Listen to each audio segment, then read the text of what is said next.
Hi, hello, bonjour, and namaste. This is Out of the Clouds, a podcast at the crossroads between business and mindfulness. And I'm your host, Anne Mühlethaler. Hello. I'm so happy to be back with a new episode for you. I want to share how things are on my end as well. So we are nearing the 5th anniversary of Out of the Clouds. And I have to be really honest, I have completely forgotten about this until earlier this morning when I thought to myself, damn, I need to do something to celebrate. I haven't quite worked it out, although I may make some merch, aka I may have some t-shirts made, particularly because I've been working with a wonderful illustrator. So I think that I'd have something beautiful to put on there. So it's percolating at the back of my mind. But if you have any ideas, get in touch. So 5 years of Out of the Clouds coming up in June. More on that as soon as I firm up a plan. Now for today, I have a wonderful interview with two women entrepreneurs, Alice Ruby Ross and Rebecca Monserat, the creative minds behind Forivor, a beautiful, beautiful brand that started by reimagining children's bedding as a gateway to nature appreciation, as environmental education, but with a magical side to it. So in this conversation, I get the full story for both Rebecca and Alice and get to hear their life journeys up until the point that they met, introduced by their friend Roxy. I get to hear how Rebecca half dreamed or had a vision, let's say, for the award-winning sustainable business, and how the two of them created these magical dual-sided designs that feature real wildlife by day and their enchanted counterparts by night. We talk a lot about the importance of storytelling to support kids and adults to connect to nature, and the idea that we all need help to nurture this connection to our natural world. And sometimes we need a little bit of mystique and magic to help us in that sense. I'm personally very enticed by the offering developed by Forivor. I'm not kidding. If they were making this for grown-ups, I'd be one of the first customers. I absolutely love Alice's illustrations. And I'm actually excited. A couple of friends of mine have given birth recently so that I can buy them some Forivor baby gifts. But anyway, so I really enjoyed hearing Alice and Rebecca talk about their business philosophy, about the irony of wanting to save the planet and to retail products at the same time. And together we explore what the future of Forivor could look like. This conversation is full of laughs, a lot of wisdom about intentional living, frank or candid conversations about what it's like to build a sustainable and ethical business, and the beauty of having creative partnerships with your closest friends. I hope that you will enjoy and be inspired by this conversation. Don't hesitate to offer some comments. Also, please don't forget to rate and review the podcast because it helps us being found, and it also helps me when I'm seeking out new guests. So with that, let me stop talking and I will give way to my wonderful interview with Alice and Rebecca of Forivor. Happy listening.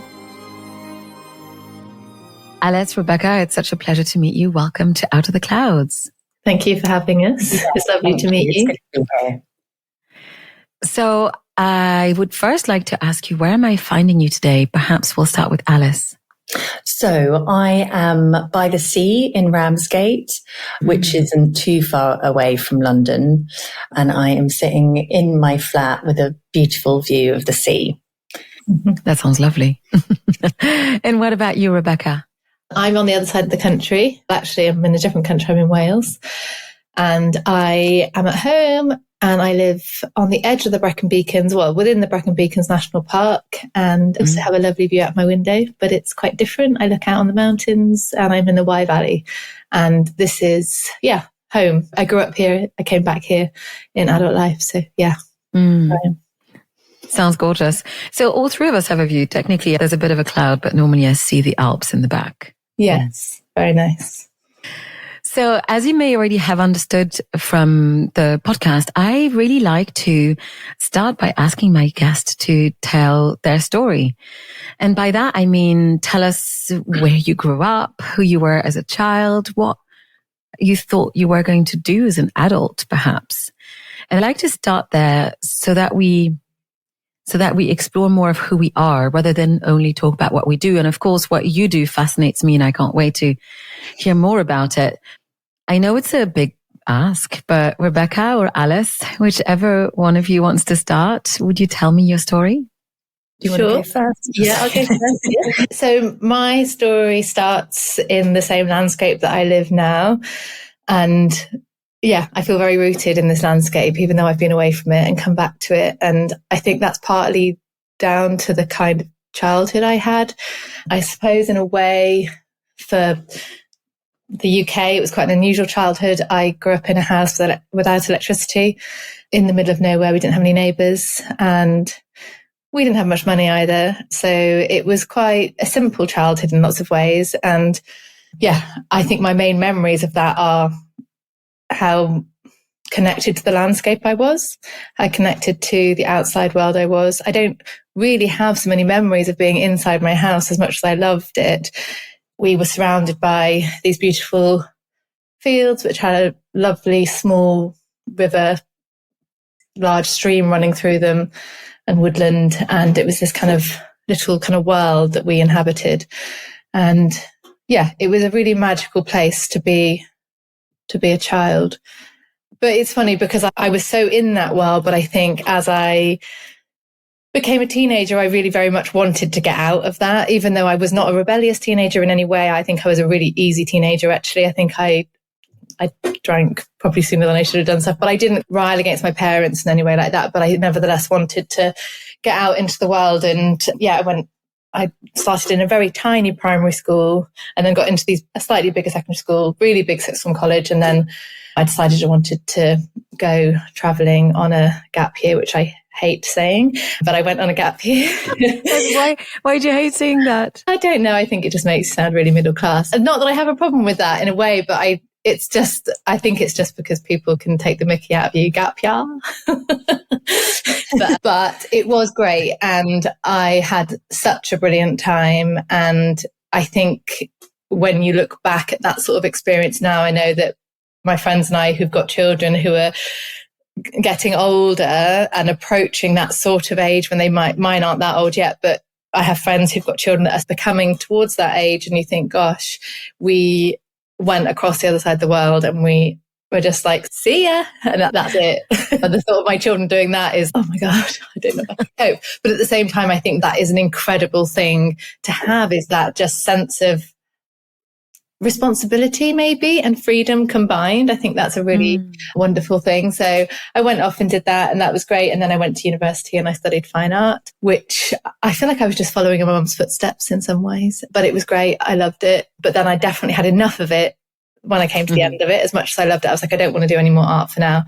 And me and two of my really close friends from sixth form college, where I met a really strong group of friends, we'd been in the pub one day when we were back home from uni, and I don't even know why, I'd only been to Paris for half a day in my whole life on a school trip, but we all just were like, hey, let's move to Paris when we finish university. And it's just really weird because that's just what we did. We literally finished, and my mum was like, what are you doing? You've got no money. I had a minus £250 in my bank account, I remember. And she was like, what are you doing? And I was like, I'm going to move to London or Paris. And I was like, quite frankly, what's the difference in terms of my bank account? I may as well. And so I couldn't even afford a Eurostar ticket. My brother put me on the National Express from Victoria Coach Station. I remember being in tears, my big brother like sending me off. And I was like, oh my God, I'm going. Oh, that's so sweet. And it was the best decision I ever made in my life. Paris will always be like an absolute massive piece of my heart. I think I love that place. I'm definitely like a middle of the city or a remote countryside person, and Paris, I think, is just the most beautiful of cities. Yeah, but I'd had this kind of very formative experience between university and going, actually, weirdly, which has informed a lot of what I have gone on to do. And that was, I started nannying for this lady here in the Brecon Beacons. I'd been home for a few months looking after her children, but she also wanted to set up an organic hotel linen supply chain. And I'd never even heard of organic cotton before that point. And she got me doing all this research into organic cotton and everything like that. And I became absolutely fascinated with it. And so when I moved to Paris, I then started volunteering I think it was called the Plateforme pour le Commerce Équitable, like a fair trade platform. And then I started writing about fair trade fashion, or ethical fashion, as it was called in the early days, ethical fashion. Yeah. For a Paris guide, I did that. And I was mostly just doing jobs to make ends meet. Worked for an events company. I always seemed to be drawn to quite eccentric ladies to work for. And then I landed a job working for this big financial firm and earned good money. And that was just random because I studied fine art and I was just doing editorial layout. But what was really life-changing about that was that I was doing all this other stuff and having an amazing social time. I had the best time. But it was just in the financial boom before the crash, and I got a really amazing bonus. And I could never have afforded to go and do an internship for one of the fashion brands that I'd so admired and would have loved to have gone to work for. And they gave me this big bonus. And so I was like, thank you very much, I'm leaving. And I just wrote letters to, I think, about 4 different designers, and I can't remember who all of them were, but one of them was Catherine Hamnett, who I went on to work for. And then I can't remember the other companies. I think one of them was I can't remember. Anyway, Catherine Hamnett called me in for an interview, which was just really exciting. And they offered me a paid job. So I got this double whammy of not even needing to use this bonus. And so I think I spent that going to Colombia. But anyway, I moved back to London and worked for Catherine. And she was just absolutely my hero. And that kind of then started me on this path of really being in the cotton industry and that being really a core interest. And she was a supporter of this charity called the Environmental Justice Foundation. And what I'd realized by working for her was that as much as I found it really fascinating, actually, I didn't really want to at that point be in the fashion side of things. I wanted to be more in the campaign, on the cause side of things. The Environmental Justice Foundation had an amazing campaign working on cotton production in Uzbekistan. And I ended up getting a job working as the executive assistant to their director. And so I worked across all of their campaigns and then went on to be the director of that charity over time. And it was the most amazing place to work. I had such varied experience. I continued to work with Catherine and people like Vivienne Westwood and lots of different designers. It was really exciting. I got a real freedom to create my own work destiny in lots of ways. I had the idea for Forivor whilst working there. So yeah, that's feels like beautifully condensed. Thank you so much for sharing that. I was interested so I wanted to tell you that I'm actually familiar with the Environmental Justice Foundation because for one of my old clients, the jewelry designer Nina Ransdorf, who's based out of New York City, we actually contacted them. I worked a little bit with Juliette Williams. Yeah. And we set up a program in 2021 for one of their bracelets to actually support and donate money to the causes. And I have to say, I don't know a lot about the Environmental Justice Foundation because I find that they do so much that I feel like I only understand like a small piece of it, but it does sound like the most exceptional environment to work in. It was really incredible. And I think what was always so good. So I was there in very early days of the charity. We were a tiny team and our turnover was tiny. So I think we were about 6 people then, maybe in total, less. And we were very able to be really nimble. And I think that what you're saying about them doing lots of different things is I think they've kept, my impression is it's been 10 years since I've worked there now. I'm still in touch with them, but not as much as I'd like to be because life is busy. But I think that because of that size, and I think because of the way that Steve and Juliet run the organisation, they are able to follow what they think is right at the time. And yeah, I think that they somehow don't feel like they need to conform. And I think they're Absolutely. different in that way. Yeah. Yeah. I'm interested about that expression. They don't have, that echoes my impression of the breadth of what they do. That's very interesting. Mm. Yeah.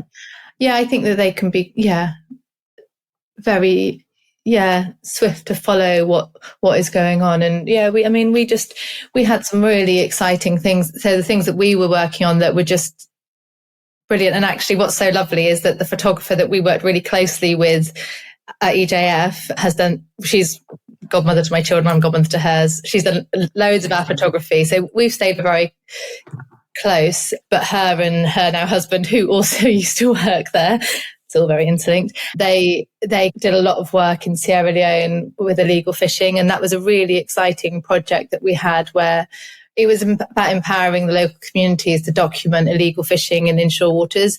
But it was a really amazing example of how you can empower small communities with quite a limited toolkit to create this huge impact, both politically and financially, because we would have these trawlers documented by local fishermen using a boat and camera equipment that we'd put there and train them with. And then that would be sent to the ministry in Freetown, but also to other European authorities. And we had big, huge, multi-million pounds worth of fish coming into Spain, stopped at port because of this chain of events. And wow. And that was not without complexity and probably quite a lot of risk for we were a young team, but we were so tight knit and so close, and we worked our socks off, but we loved it. And one of the reasons why I didn't go back to EJF when I had my daughter, I had to give it everything because it was the kind of job where you want to give it everything. And that was not because they asked you to, but because what you were working on was so profound and important that you felt that was just what you needed to do. And so I just felt like it was better that someone who could give more time had that job, actually, because jobs in the charity sector are limited and hard to come by. Sure.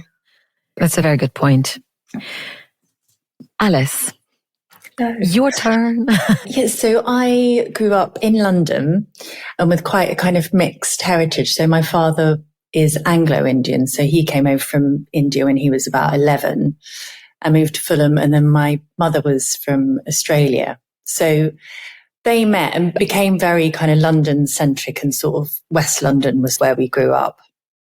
And my mother was the housekeeper to a woman in Kensington who had this huge kind of dilapidated house in Kensington, right near Kensington Palace, which we lived rent-free, with kind of Kensington Gardens as our playground. So it was this sort of very unique upbringing. And I was thinking about what do I think of when I think of our childhood and what it was. And I was thinking about a dining table. That's where we would spend our time as a very close-knit family, but always drawing, painting. My father's an artist. And that's, I think, where my creativity came from, as well as there always just being this really interesting, we just have huge parties where all my Anglo-Indian family would come round and they'd stay up really late. My dad always playing the guitar, lots of partying and drinking happening, or friends coming round for dinner. And so and it's funny, I have a proper architect's drawing table, but I always just work at my dining table. That's where I'm most comfortable. And I think that's what my upbringing centered around in lots of ways, this sort of creativity and generosity of time as well with people. But I think I was definitely a daydreamer and definitely realized that quite young, that I loved being around people. But my name, Alice, I was Alice in Wonderland a lot of the time. So I still think I am now. Sometimes I'm somewhere else, even though I'm in the room a little bit. And I always loved drawing. So I think when I was younger, I thought that's somehow, I probably used to give the answers of a vet and things like that. But I think I also thought this is what I'm like happiest doing. But I did history of art at the end. I did history of art A-level, and my teacher said to me, you should really, there's an amazing place called the Courtauld Institute of Art. It only takes a few people each year. I think in the year there's about 40 people. But he said, I think you'd be in for a really good chance. And it was weird because I think I applied to do fine art at Oxford, but then applied to do history of art. And I got into the Courtauld and decided to do that. And I think, sometimes I've looked back and thought, I could have got on the trajectory of being an illustrator earlier on. But actually, it was such an incredible, very traditional place at that time to study, very intense learning. I had to academically grow a lot in that time to sort of keep up with the level of education. But I think it's actually studying kind of classical history of art like that is something that really informs my way of thinking, but also I think my approach to drawing. So I think it worked better in a way. I think I would have probably got a bit lost at art school potentially too. So I'm really grateful for doing that. But when I came out, I did not want to write another essay. I didn't want to work in the commercial art world. I didn't want to work in an auction house. So I basically waitressed in a members bar in Knightsbridge for about 2 years. And that was basically to fund, partying and traveling, basically. And then my friend was working in adult education, and she was working with young adults with learning difficulties. And I think I was feeling a bit lost actually, but she said, I think you'd love doing this and it's a great job and I'm leaving. And so I did that for a long time and I really loved that. I loved working with the students, but I knew that I didn't want to go into teaching. And then it clicked and I thought, maybe I should get into sort of arts education. And I think socially, I always felt that I wanted to do something that felt positive, but outside the commercial world of art. So I did an internship at the Dulwich Picture Gallery, which is a really beautiful, small gallery. But they probably had one of the most kind of forward-thinking educational departments. They were one of the first to, in the 80s, get a lot of community and educational projects off the ground. And that was amazing. And then I ended up doing maternity cover there on a young people's program.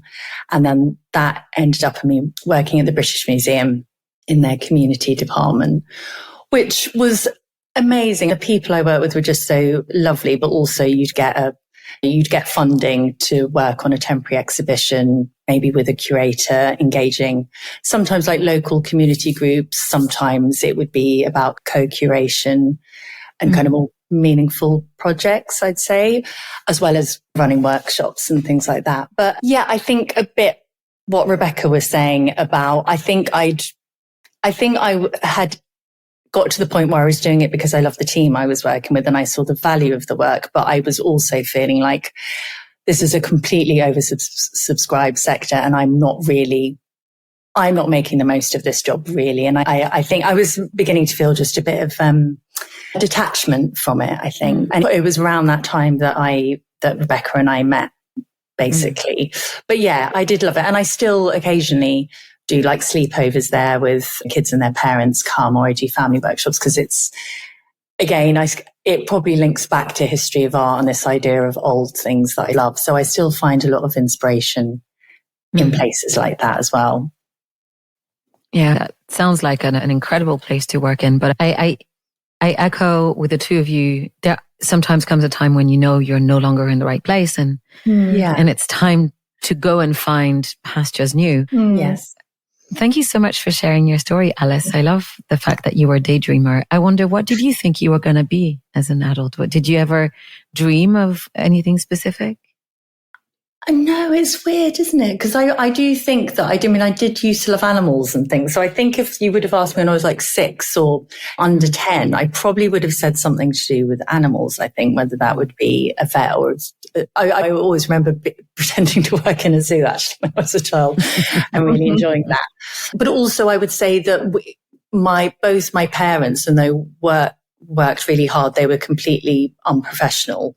So they did jobs which gave them value in life, as in we'd go on a holiday or we'd go out for a treat for a meal. But when they were encouraging me to draw or to study history of art, we never really talked about work. And I think that might be quite similar to Rebecca as well. Mm-hmm. I feel like I've actually had to professionalize myself a lot because the focus of my upbringing was always on knowledge, creativity, never really related to a career or money. And I didn't really see that in front of me, which is quite interesting, which is why I think it also I did lots of different things and prioritized traveling, having a good time over actually getting to the nuts and bolts of what I really wanted to do, I think.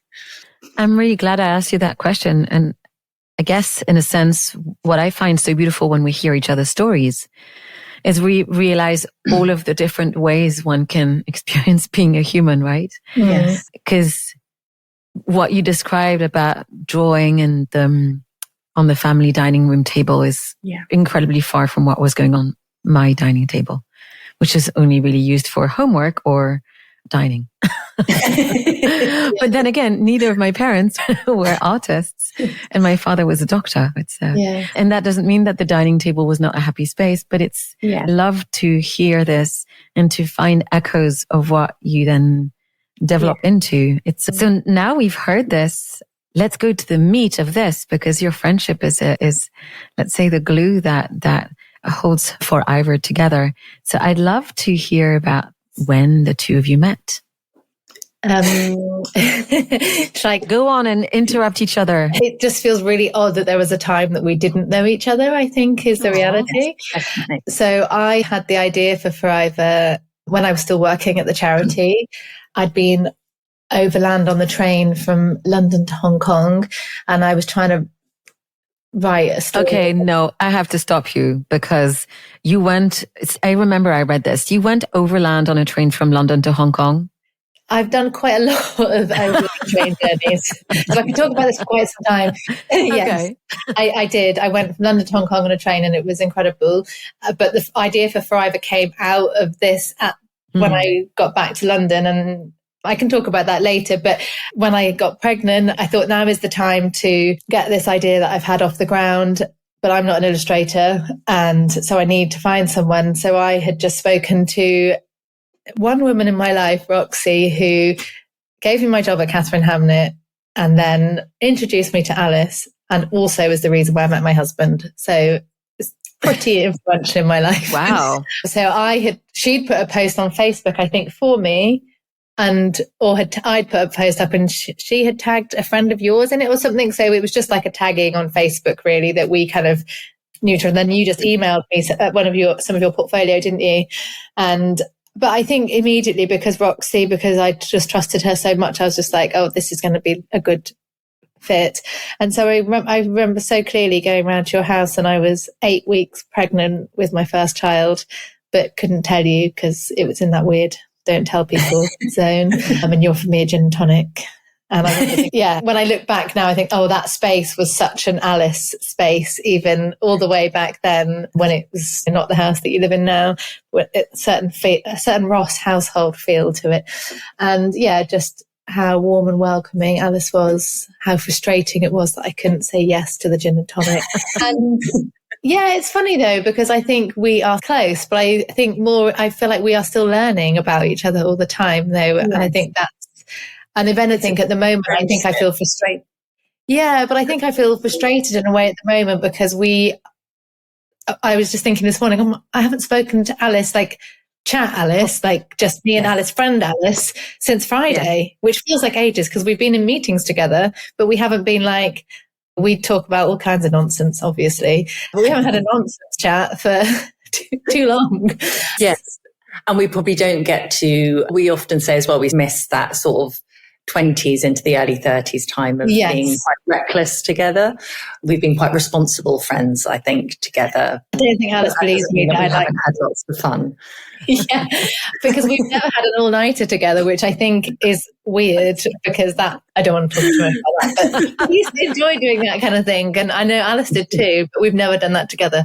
But in a way, that's a really beautiful thing too. It's just a different phase. I think we often feel that we amazingly, in touch wood, for the stresses that a business goes through, we haven't had a falling out personally or in business. And so I think we're very sensitive to each other's needs. We're really generous to each other.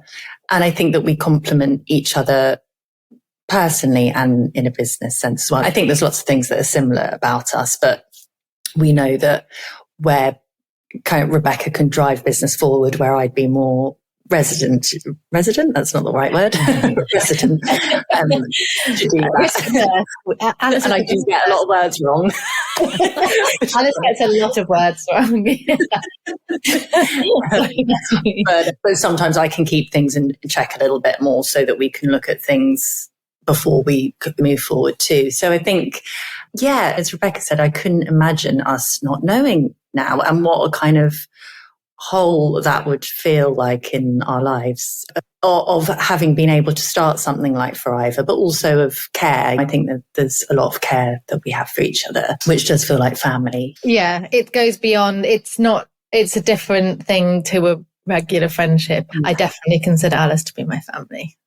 Yeah, 100%. definitely. Yeah.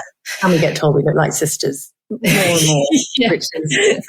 It's quite funny. It does happen all the time.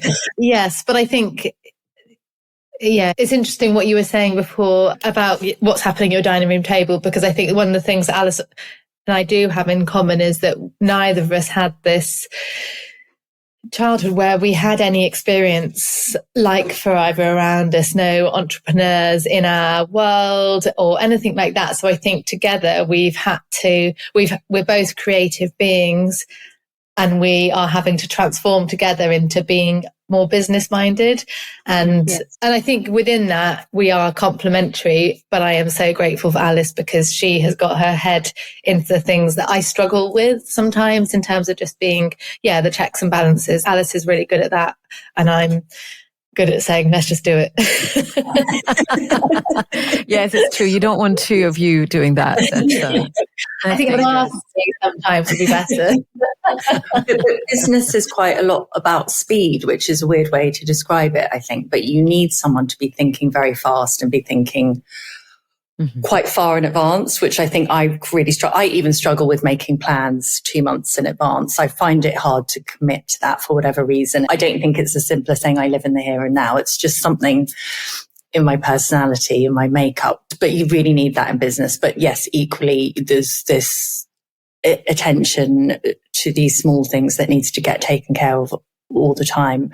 But yeah, so my mind works in a slower pace, I think, than Rebecca's. I'm just laughing because I can literally hear, I think I know you so well that there's just like a particular tone of voice that you use when you're feeling a bit unsure. And I'm like, it's a very nuanced thing. You don't want to set, because we don't ever have a fallout, but I can read you like a book and tell when you're not happy. And I think because we are both sensitive, I'm like, okay, I'm pushing Alice too much. But sometimes I do think I need to carry on with the push. And sometimes I'm like, no, actually, this is now time for me to pull back. And I think I think we're both good at doing that, maybe together. You have to be a bit impressed by your business partner as well. I'd say I'm impressed with Rebecca as a person, which I'm sure that a lot of people close to her think, because you're a very highly competent person who's able to get things done. And I think I find that really quite enthralling and in some ways quite different from who I am, even though I think that we're similar. So I think that's a nice dynamic to have. And if I do something, Rebecca will always tell me, like, if she loves a drawing or whatever I do, and that will always give me a nice boost. But that's one of the greatest joys for me is working with someone like Alice as well. When Alice, could you just rustle up something, and in comes this like incredibly beautiful thing that has been plucked out of her incredible imagination. And so I think that you're right. I think being impressed, and I think that's alongside the more practical, I think that's what's amazing about Alice, is she's incredibly creative and talented with her illustration, but also has this very meticulous mindset too, with things like our accounts, which I've That does sound like a very interesting marriage of skills. Yeah, it is. Yes, I think it's fair to say that we adore each other. Definitely. Yeah. So I wanted to ask, you mentioned you were daydreaming or I read that you were half asleep on that train. when you had the idea for Forivor. I need to tell you, by the way, that when I first read it, since my first language is French, I read it in my mind as Forivor. Oh, yes, we do get Sounds completely different, which is very funny. So every time I'm going to say Forivor, I'm going to have an internal giggle about this. But what was the first vision that you had in that sort of yoga nidra-esque space on the train? I was actually back home at my flat when I had the idea, but I was asleep. I think in that moment between being asleep and awake, because all I remember is, I'd been trying to write this story for my goddaughter. I'd taken a little teddy monkey on the train with me, and I was going to photograph it and make little stories about all the things that I got up to for my goddaughter, because I didn't have my own children at this point. She was my first goddaughter. And I was struggling to write the story.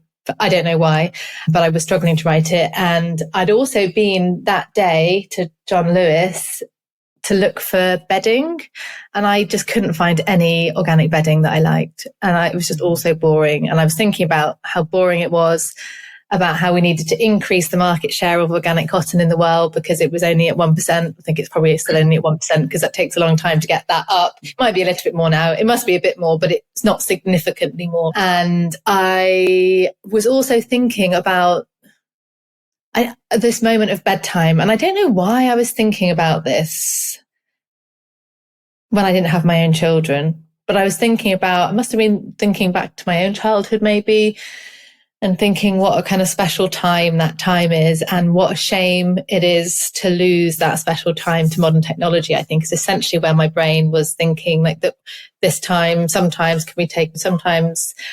iPads or televisions are used in replacement of a book and a cuddle from your mum maybe. And I think that's really sad. So all these kind of random different thoughts must have been kind of percolating in my brain. And I just woke up and I remember saying to my husband, "Oh, I've had this idea."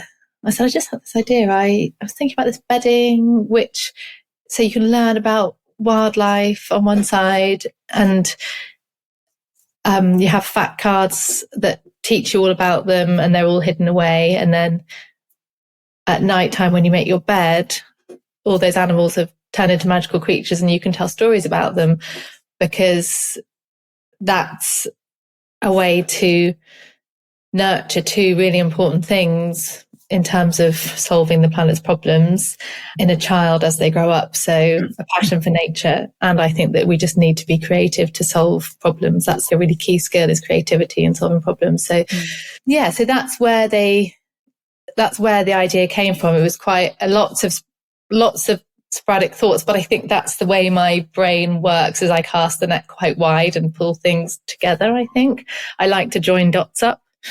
So it definitely was. It was strange that it happened in that moment, but that's when it did. It's funny. What year was it that you had the idea and that you got started? I had the idea in 2012.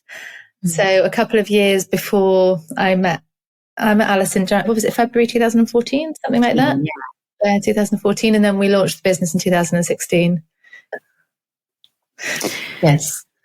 I have to say, so you have no idea of knowing this about me, but I remember very well discovering my favorite sheets when I moved to New York, and I lived there for 3 years. And I realized that, unlike most people, I couldn't afford to wait 3 months for a bed to arrive. I needed a bed as soon as possible. Yeah. And so I went to the holy grail of interiors for me in New York, called ABC Carpet and Home. Oh, yeah.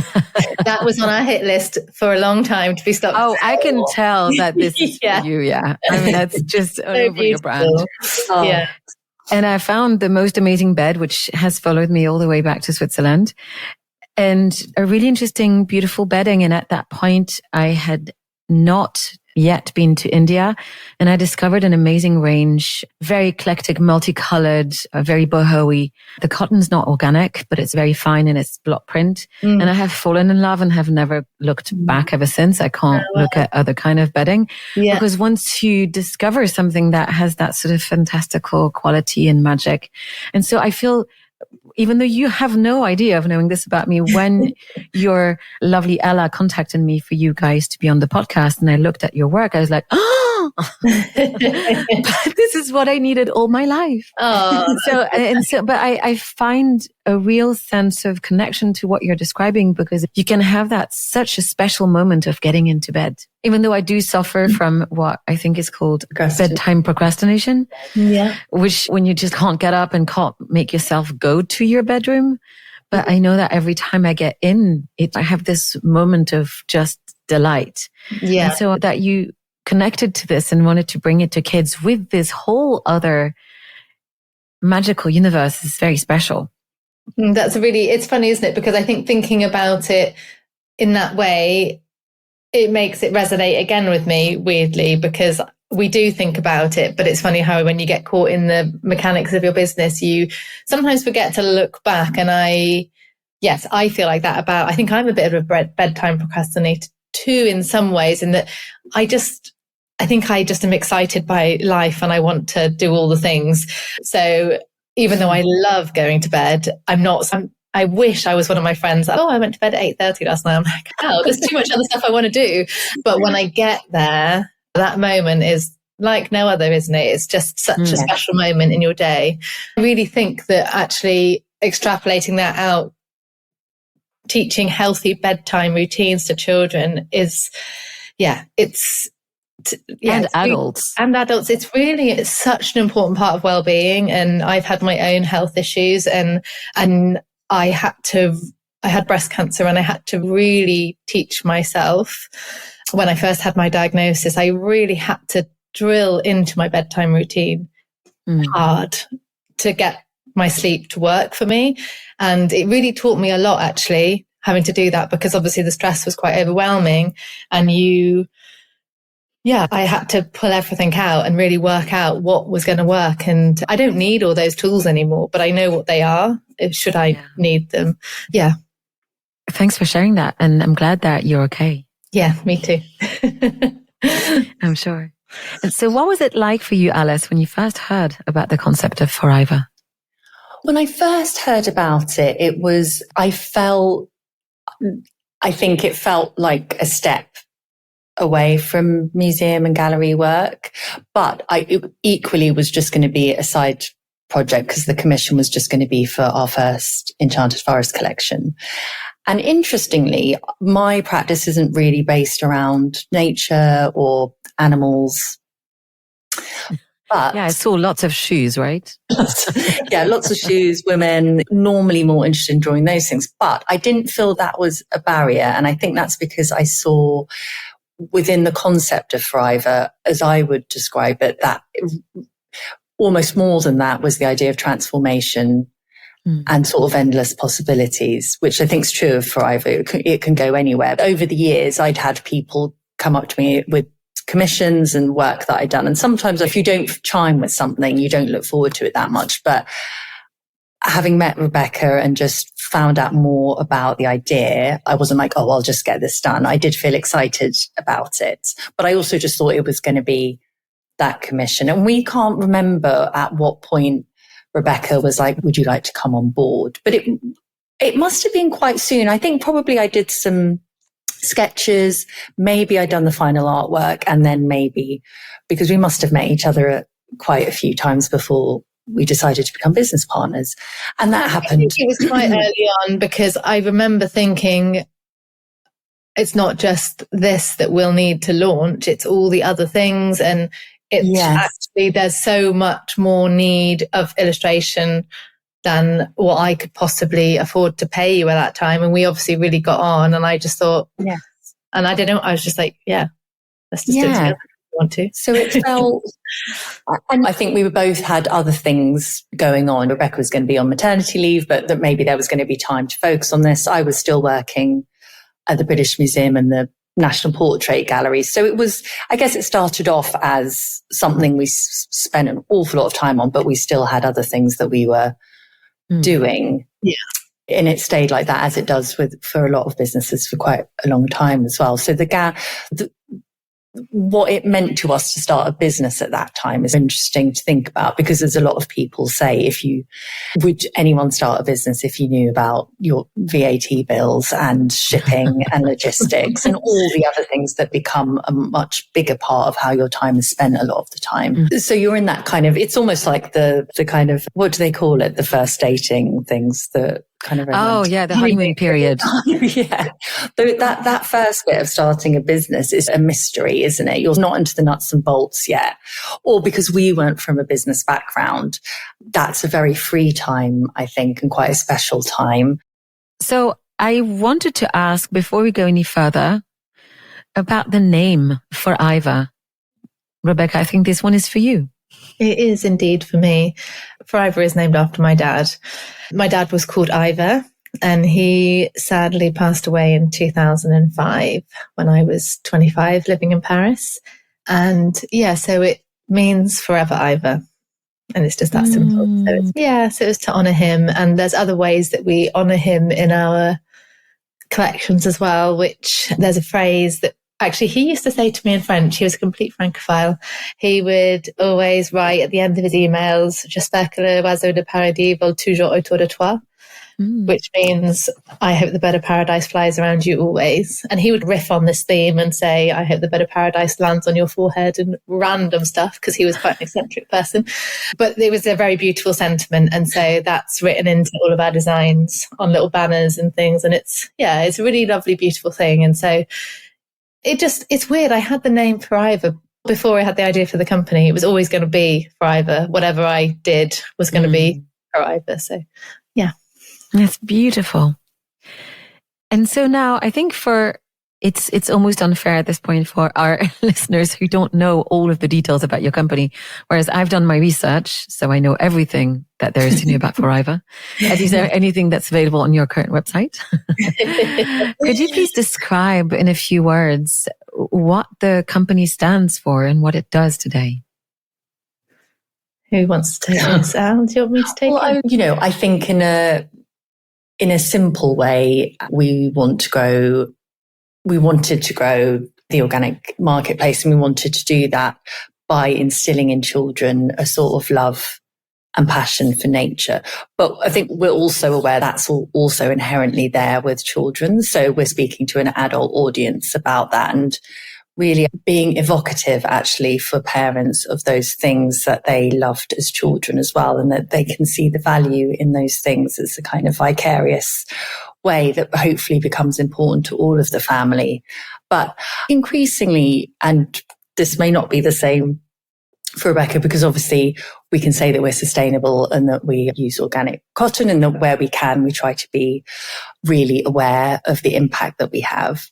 But in a slightly different way from that, we are really aware about how we talk about the environment around children as well as adults, and how by slightly changing that we can have a different outlook. Because I think it's really difficult. I really feel for parents at the moment. I know when I'm with my nieces and we start talking about politics, the environment, it's quite scary for them. And I think that we're full of a sort of negative rhetoric around a lot of things that we discuss, which is alarming even for an adult. So how does that feel to a child?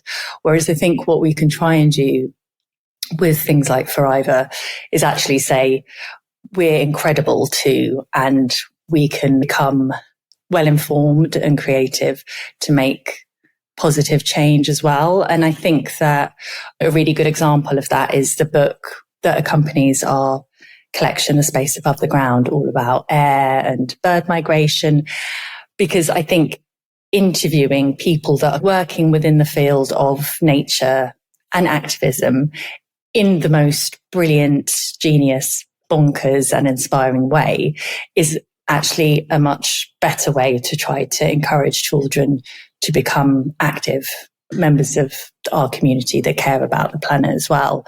So I think that's where, I think at the beginning we're talking about what Forivor was, and sustainability felt more like that. But I think underpinning it was always something about human power as well, which I think is something we need to get back to thinking about as well. And on top of all the bad, world news stories, it would be nice if we like celebrated all the amazing research, all the incredible things that are happening, which I know are also at risk at the moment because of things that are happening at the world and where money is going and how research and everything like that's being affected.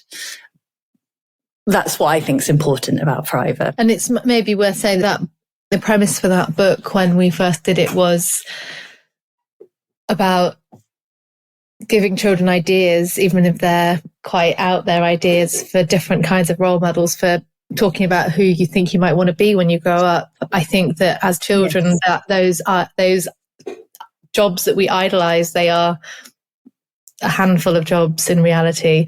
And actually in this book, you've got incredible humans who are doing brilliant things to save the planet in a very kind of, from a meteorologist through to a comedian astrophysicist to this incredible lady, Sasha Dench, who runs a charity called Conservation Without Borders, and she follows the Buick Swan from Siberia to Gloucestershire on a microcopter thing. So there's all these really inspiring individuals, a biodynamic farmer, different kinds of things to give ideas to people and for them to connect it back to the bedding as well, because there's all those different themes going on in the bedding for them to explore. Forivor started out really making bedding for children. Initially, the idea was for duvet sets, and the duvet sets have a daytime side and they have a nighttime side. And the daytime side explores different habitats. And we started with the forest habitat, and one side is full of wildlife that is hidden away for children to find, because children like to find little hidden things. And with the bedding, you get a set of cards, and the cards give you facts about all that wildlife, a bit like Top Trump. So you can find their weight and conservation status, what they like to eat, and then a little bit of a narrative fact as well. And then when you turn it over at night, all those animals that you've found on the daytime side, they've all transformed into these magical creatures on the other side. And on the back of the card, it gives you a little story about who they've turned into at night and who their friends are and other little tidbits of information to make up stories. And we changed that format ever so slightly on different things. So the first two collections that we did, the first collection is the Enchanted Forest. And with that collection, we just launched with a duvet set, and we thought, oh, while we're doing this, why don't we make a quilted blanket? And I think like all these things, and you're like, oh, the quilted blanket sold better than the duvet set. That's funny. And then we added some sheets in and complementary products to a children's bedroom, but we don't have a huge range. But I suppose what we like to do with each new collection is explore a different thing, maybe not to be wed to the same product line. So we've made jumpsuits and night dresses for our first collection with the sheets and some embroidered cushions. And then we did the Legends of the Sea collection, which actually, in terms of our research and the concept, I think has been the most fulfilling so far for us to do. And I think the reason for that is that we decided, right, the next collection after the forest should be the sea. So we got in the car and we drove to North Wales to this Anglesey Zoo, it's called, and they only have British marine wildlife there. And it's in such a beautiful place. I don't know if you've ever been to Anglesey, but it's beautiful. It looks out across this place called the Menai Straits. So you look across water to the Snowdonia Mountains. It's just glorious. A bit like Geneva, water and mountains. It's beautiful. Anyway, so we went to this Anglesey Sea Zoo and researched all the wildlife for the collection there. And I think being together with the actual wildlife that we're researching really brought that to life. So when we walked in, there were these juvenile stingrays. And I'll always remember this because they were one of the first animals that we saw, and they were like dancing up against their tanks as we went in, and we were just captivated by them. And Remy was little, wasn't she? My daughter, she was a little girl. And we just had such a good time looking at them, and they're like, they've got to be cabaret dancers in the nighttime side. And it's so interesting that I think you recommended visiting there. And I think at the time I thought, yeah, cool, that will be, yeah, I'll do a trip to the aquarium. Why not? It's been a long time, but I hadn't really thought what an impact that would have, because I think what you're seeing then is you're seeing really what's on your doorstep, and seeing like a cuttlefish, you like camouflage in with its surroundings on your doorstep within Wales is just mind blowing. And so I think it had a huge impact on how excited we felt about even the common UK prawn. I was just like, when you see them close up, all these things that we sort of eat, that's most people's experience of things like that, or cod, is that we might eat them if we're... What's the fish with, is it, I want to say wolfish, the fish with the antifreeze, and it's... Yes, wolfish. Yeah, exactly. Wolfish, that's it. So cool. It has this kind of special antifreeze in its body that enables it to go to low depths. Yeah, it just stays with you somehow when you do that kind of research. And I think that's why for now we've kept the collections really based on nature that we can see here, which we did the same for the Space Above the Ground, which features birds, moths, butterflies and beetles that you find here. And I think we want to do something in the future, but that we'd probably want to travel there as well. So there's something lovely about being able to research what you might actually be able to see. And I think actually going back to the kind of reason why Forivor can start, I think rhinos have always been my favourite animal, and I've always wanted to protect them, or always had a lifelong passion, interest for them. And that's because I had a rhino teddy bear and I connected with it. And ever since then, they've just always been my favourite animal. I think that sort of taught me this kind of strength of what you connect with as a child tracks through your life. So if you connect with something really powerfully, like I did with my rhino, it can stay with you and inform what you choose to do, what you choose to support. So I would probably choose to support Save the Rhino over other charity, because that was my childhood experience, I suppose. So, yes. Moving back. Sorry. We've done a lot to talk over each other yet. We have done well. Lucy was trying just then as well, the dog. Sorry. She was having a little whoop in the background. Did you hear her? No worries. No, I just vaguely heard it. Mine also had tried to. I was going to say, when we started off, I think what Rebecca was talking about, there wasn't a lack of sort of plain high-end bedding for kids. Right. But I think what we always think, so once we do that research, I always go away and think, if I was a child, what would I want to look at? What would delight my eyes? What are the details that I'd love to find and create stories with? And I think I love simple repeat designs. I love simple plain linens, but I think that children, in the way that they love book illustration and the way that they want to immerse themselves in a different world, that's something that I think is really important to us and a big motivating factor. And that's what I mean. That will delight parents too, but I think there's definitely people out there that still want plain bedding because that kind of goes with their aesthetic and their interior more. But I think people will see the value in our thing because it really does become part of people's families' life, and that's what we hear back from people, which is always just so lovely to hear for us. It makes it really ring true, I think, that the kind of fabric of life sort of sentiment, because I think that because I've had our stuff through 10 years of being a parent, in my house, it feels like this really beautiful backdrop to lots of different varied times. And I think that's such a beautiful thing. And actually, we have expanded a collection. So another kind of almost by chance thing that we did, well, we might as well try it on baby muslins. And then they flew out the door and we were like, oh, that was good. That worked. So we have expanded more into the baby world, because before we sold our quilts as a really beautiful first baby gift, but it's a really high-end gift, and it's not a gift that everyone's going to give because they are quite a high price point. But our baby muslins enabled that to be a kind of more of an everyday gift for a new baby.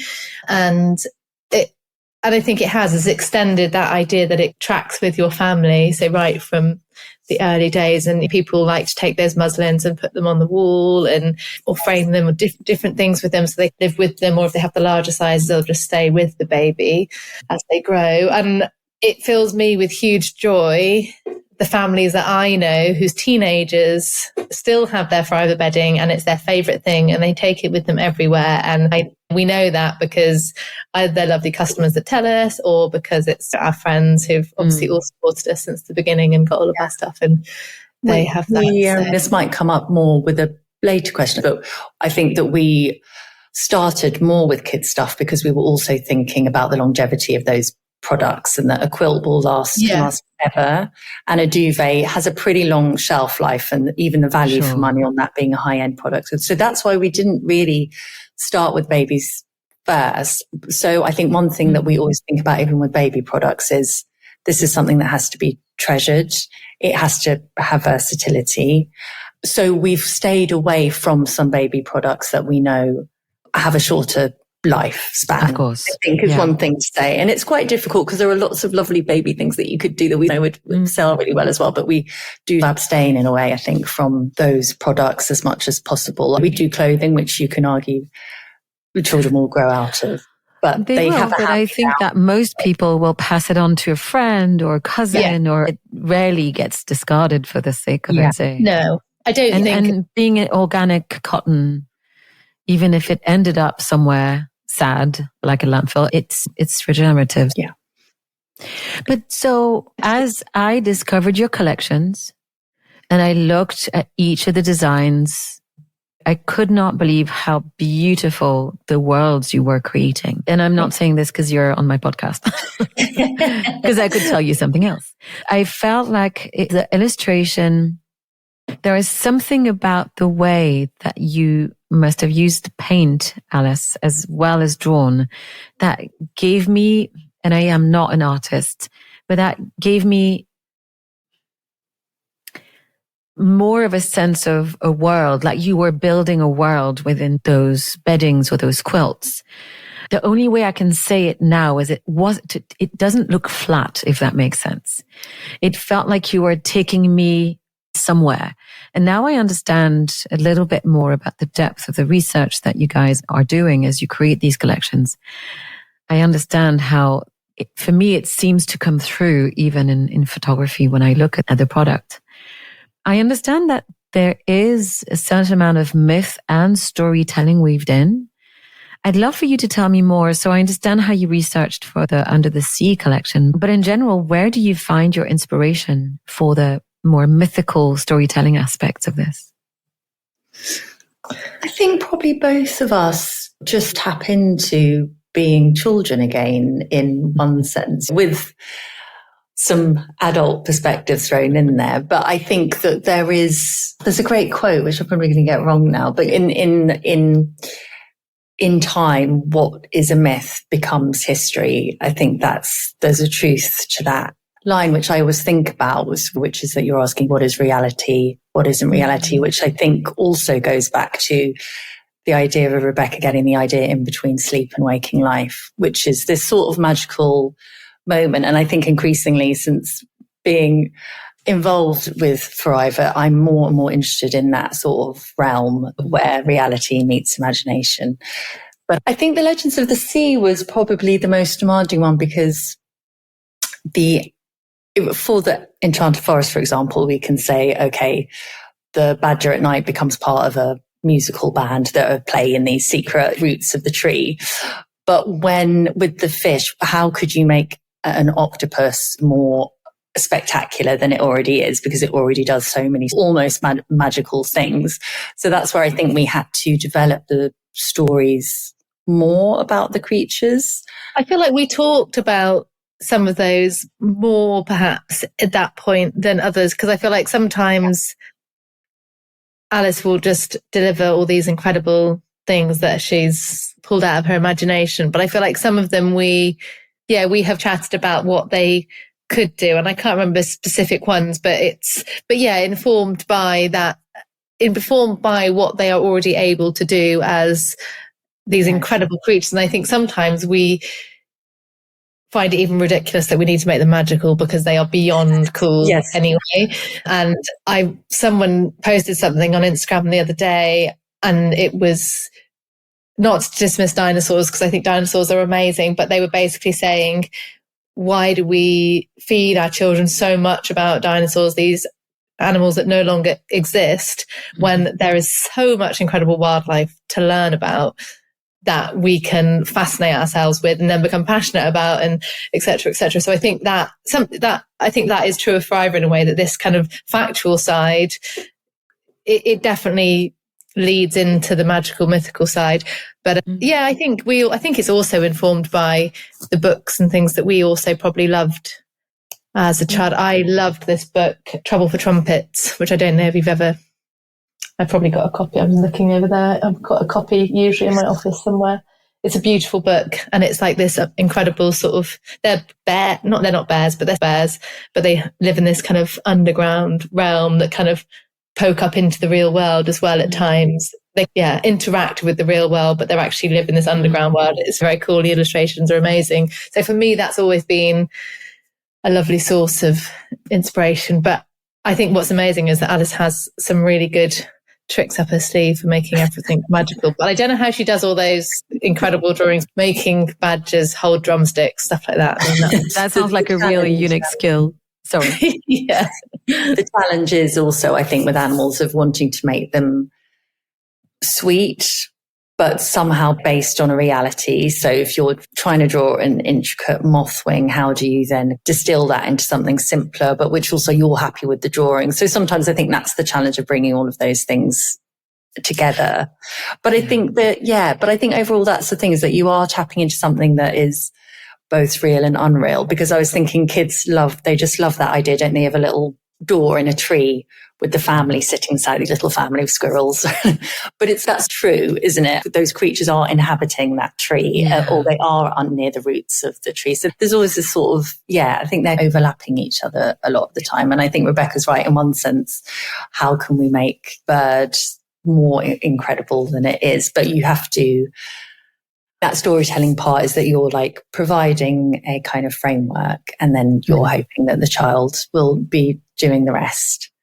I think the other thing that we have thought about with the storytelling thing, I know we've had many conversations about this, is that interesting thing in children's literature, which is that kind of darkness, which is very appealing to children. And there must be a reason why lots of children's literature is really quite dark. It's like, how do you get that sort of slight jeopardy into something which is a bedtime thing, which you need jeopardy in a story, a certain amount, but you don't want to make it really scary because it needs to be accessible. Those kind of nuances are quite important to us. We don't want it to be too generic. We want it to have its own unique identity, but in reality, nothing is completely new anymore. We're repurposing ideas always. Yeah.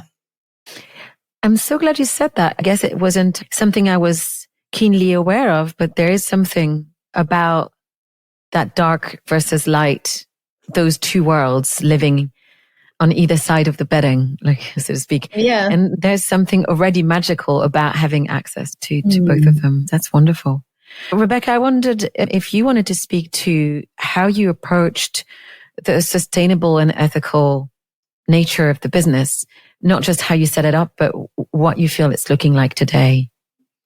Yeah. So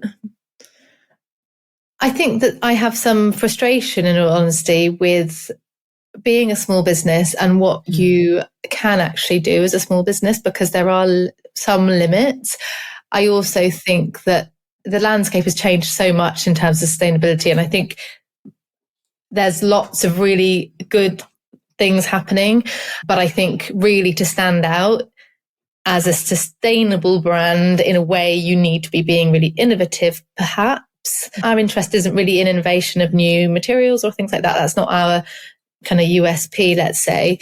We use all organic cotton and work with organic printers, and we talk to our manufacturers a lot about various different things in our supply chain, like the removal of plastic, which is just such a big one for me. I think one of those areas is our quilted blankets that have a recycled polyester interior in them for the moment. And the reason why they still have that is because they wash well with a recycled polyester interior. And that's something that parents want. And so in terms of longevity, that is important. But we have thought really long and hard about it. And I would like to, at some point in the future, change that. We've tried with organic cotton wadding, but the cotton wadding moves around inside the blanket. So it's not as durable, really, essentially. But I've made my peace with it in the kind of shorter term, because the blankets don't get washed loads because they're blankets. So in terms, it's a recycled polyester. In terms of what's going out into the aquifer when it's washed, it's also encased in a really fine mesh organic cotton satin. So it's going to be encasing most of its microplastics within its blanket. So even though it's not ideal, and in terms of sleep health. I would rather it had something different for children to have over the top of them. For now, it's something that we keep on our agenda that we want to change, but there hasn't been a good alternative yet. Possibly will, but it's really complex because we make in India. And these are things that when you're a small business, it's as much time to really invest in that as well as the finances that is challenging. So that's more kind of globally in terms of the products. We definitely have ideas for things that we would like to do in the future. We make if there's any production, we don't have production waste basically because we just make stuff out of it. So it's either the little pouches that our cards go in or we make hot water bottles. But then the irony of that becomes the hot water bottles are really popular. So then you make hot water bottles because people want to buy them. So it's this kind of thing where it's like production waste, but then it becomes a product that people want. So then you have to make it anyway. So that's an interesting thing that I think there needs to be more honesty about in businesses, that it's like, that's where it starts its journey. But if you don't have the waste, you don't have the waste, but you still want to sell it because you still need to make money. So that's a reality of business. Yeah. In terms of the plastics, I remember the first shipment we got from India. I still have some of the plastic bags that it came in, and I was just like horrified. They're like really heavy duty plastic bags. And the reason I've still got them is that they are really durable and they last forever and they never break down in the environment. So I keep them and use them for lots of different things. But that kind of taught us a lesson in terms of being really strict with our suppliers, what we don't want them to do, I suppose. So it's being really clear. We made our suitcases in canvas. Yeah, so that the duvet sets and the blankets get put in the organic cotton suitcase, and that's what they get sent to the customers in. So our customers don't receive anything in plastic in the post. And that's the same coming from India. Nightwear and stuff comes in compostable plastic bags because it has to be separated. Even that I would like to change somehow. And then I think the thing that's interested me the most recently is that our manufacturer sent us a video, and he had put our quilted blankets into a vacuum pack and made them tiny. So normally we would fit like 6 in a box coming from India, but vacuum packed 25 or something like that. Wow. Like a vast increase. And what you then have is a decision between carbon emissions and cost reduction as well, and a plastic. And at the moment we're going for the carbon emissions because it also reduces our cost and it makes sense. But really now what we're trying to feed in is to find those bags in compostable plastic if they're going to be strong enough. But compostable plastic is also not as green as it seems because they're not genuinely plastic free, I think is the problem a lot of the time. So my friend who I was mentioning, who takes the photographs for us, Eleanor, who used to work at the charity, she made an incredible feature documentary called X Trillion. And that research, she went with an all-female crew to the Pacific Gyre, which is the great garbage, what's it called? Yeah, I've heard about it. I've seen it. Garbage, the Pacific. Oh my God, what's happened to my brain? Lots of garbage in the Pacific Ocean. Her and lots of women sailed there, and she made this really amazing documentary about it. And I think that's really her dedication to that as an issue has really, given me motivation to really drill down into it, I think, and just to keep reminding our factory what's the fabric arriving in when it comes to you. As yet, we don't yet have the answer to that. And this is where I want to push further. We want to join up our supply chain. So it comes from this beautiful vertical supply chain where they grow the cotton and they mill it. And I think that's where we started out. But there was issues with print consistency because they were sourcing out the print. So it was complicated, but really we want to be thinking that all together. But these things are complex for small businesses who don't have huge buying power. That's where we're up to. And it's interesting to look at companies like House of Hackney that are giving the environment a place on their board. I think Faith in Nature were the first one to do that. So every company decision that you make, nature holds you accountable for it. And I think that moving forward is something that I think all businesses need to be aiming for. It's also, I think there's lots of barriers to businesses doing the right thing. And I think that things like... There's not much support to help you when you don't have the infrastructure yourself. There's not, that many incentives for a small company and support at all, I think. But I also think that geopolitically at the moment, it feels like we're coming from this globalized world where things were done badly, like shipping and production, but we're having this on this global stage. And now it feels like those things are breaking apart a little bit. We are going to be having to look in the next few years of what our production even looks like based in India, realistically. And I think a lot of countries are going to start looking back at manufacturing in their own countries. But at the moment, that's not possible for us in the UK. I mean, it's really interesting, though. I think the UK manufacturing, we had a customer email us recently saying, I'm just curious, why do you not make in the UK? And I wrote her a fairly long email back saying, there's various reasons. It's a cost thing. Our products are already expensive and they'd have to be so much more expensive if they were made in the UK.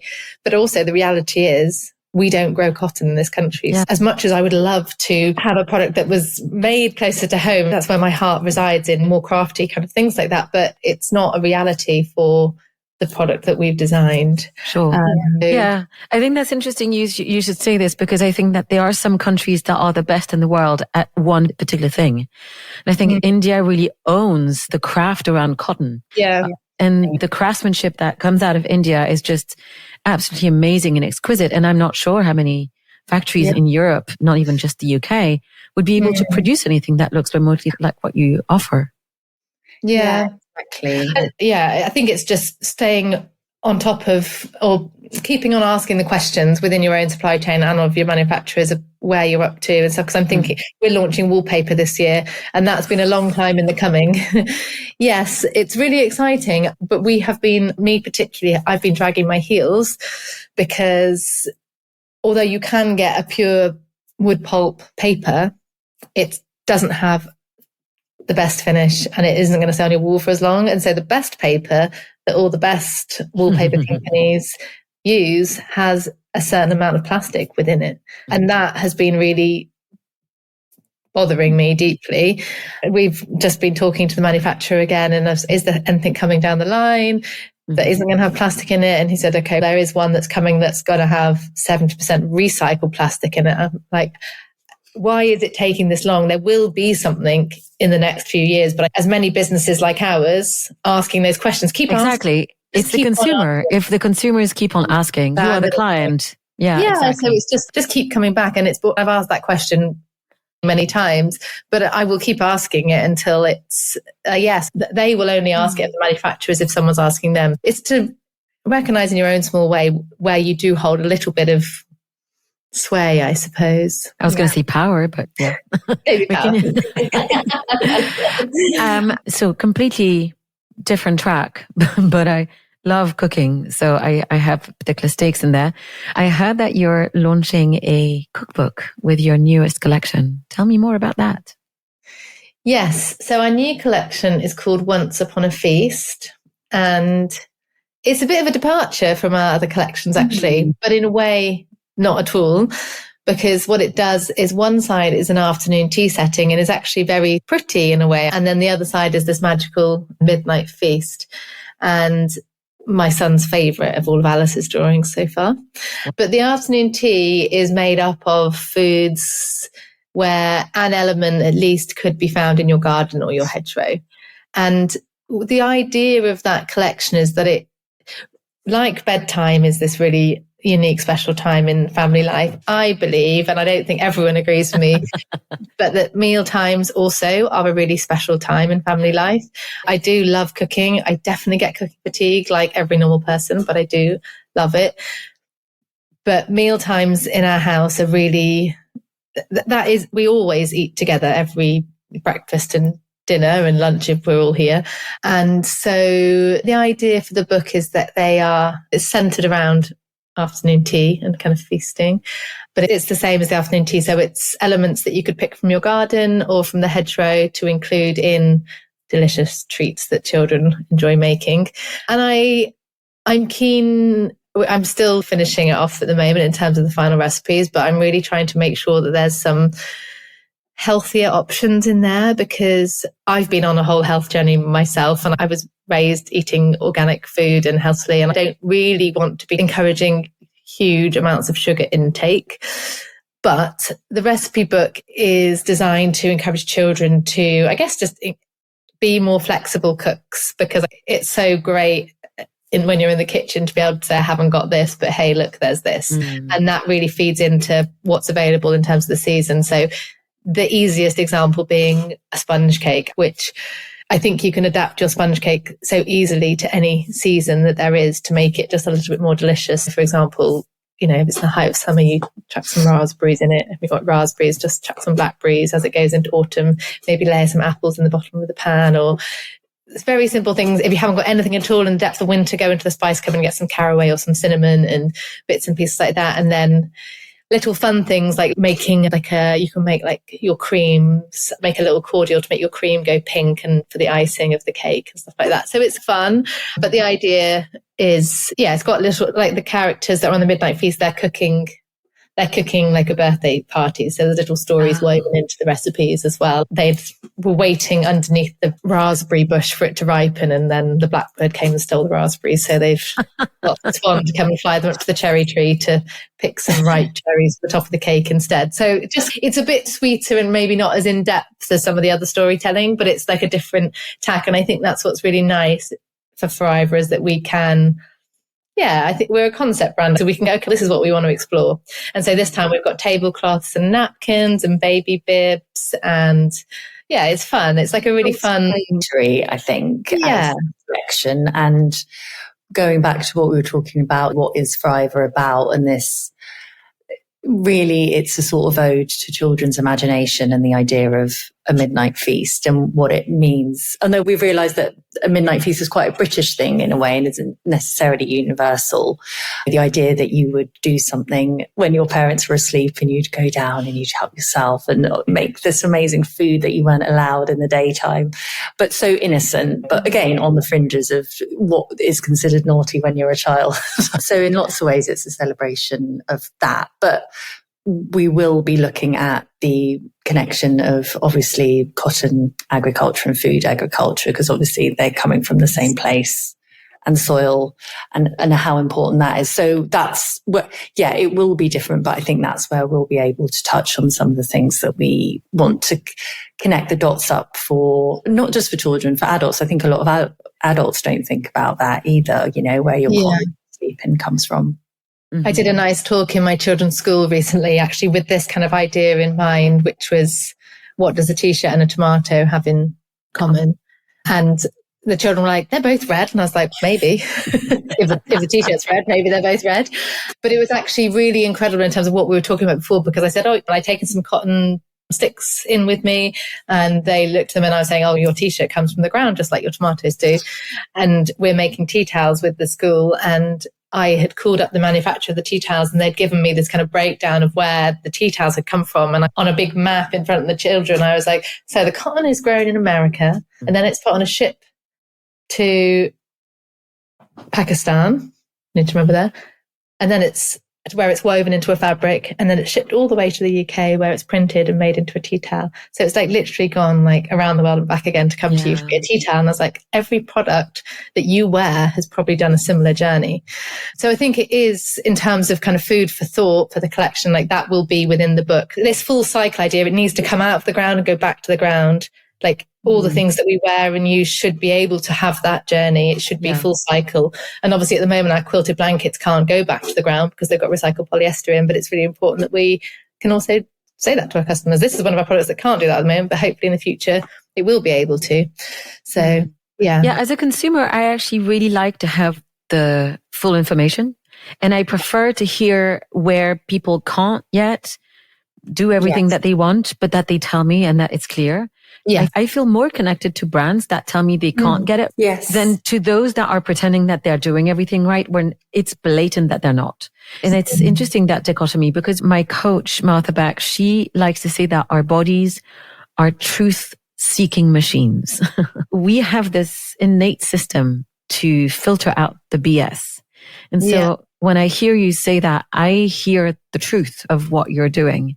Yeah. And I think that many brands could get inspired by the way that you're talking about this, because in being so explicit, you create trust, and trust is created in small actions. And every time that we do or say something and that we build on that, then your consumers, they're going to continuously feel more connection and trust to you because of how direct and how clear you are. I think that's increasingly important as well as sustainability has become more mainstream in a way and more commercialized maybe. So brands have cottoned on to the fact that it started out with fair trade cotton. When I was first interested, it was we use fair trade cotton. And I was always like, hang on, but what about the environment here? What about the pesticides that are going into the ground? And then it was organic. And now it's slowly spreading out. But maybe now that is how you tell, as you're saying, how you tell the brands apart. I was going to say the more brands, the more it comes up that brands are having a similar problem with moving forward in a greener way,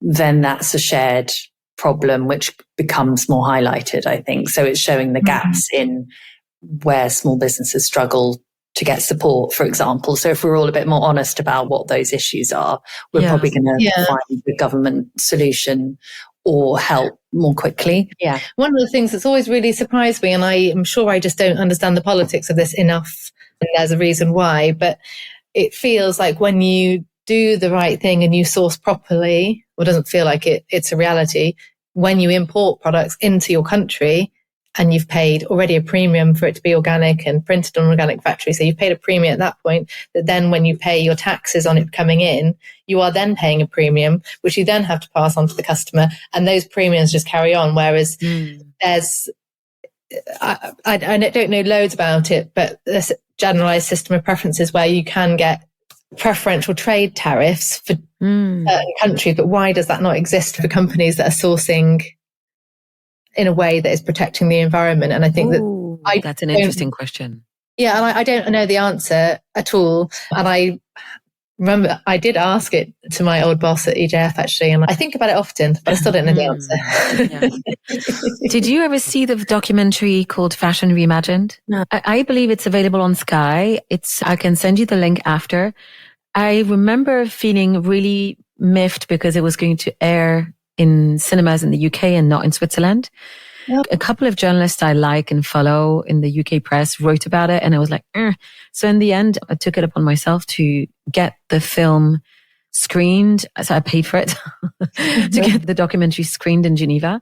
It was following the journey of Amy Pawnee of Mother of Pearl. I think you guys would have a lot in common, by the way. The documentary is absolutely fantastic. And I think that there's something really sad because I used to work on wholesale. So I did the showroom appointments and all of that.